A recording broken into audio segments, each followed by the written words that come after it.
talked about various problems arising for which there is no solution. But we do not realize that these problems arise because instead of the common interest being looked to, it is individual demands which are placed foremost and which overshadow the interest of the whole.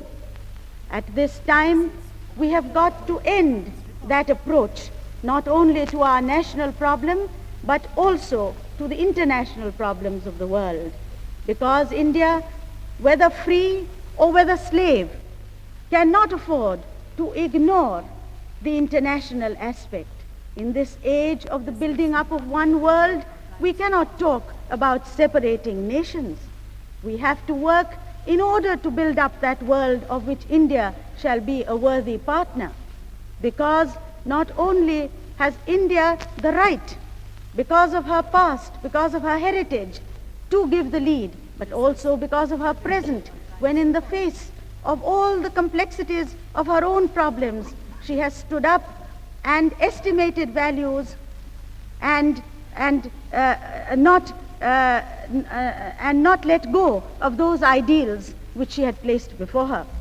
Our contribution to the future is one of the neutralization of political and social discontents. And to that end, we must work towards establishing freedom in our own country and toward establishing freedom in the world. Unless Asia comes into her own, the world cannot function. A world which is divided into groups cannot function. In the words of a famous American, there can be no nation and no world that is half slave and half free.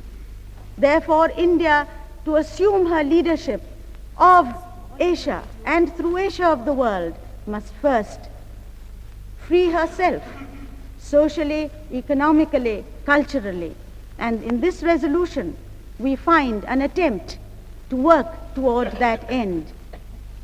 I appeal to the members of this House to pass the resolution in order to show that this ancient land is conscious of the challenge that has been presented to her and can live up to the ideals of the past.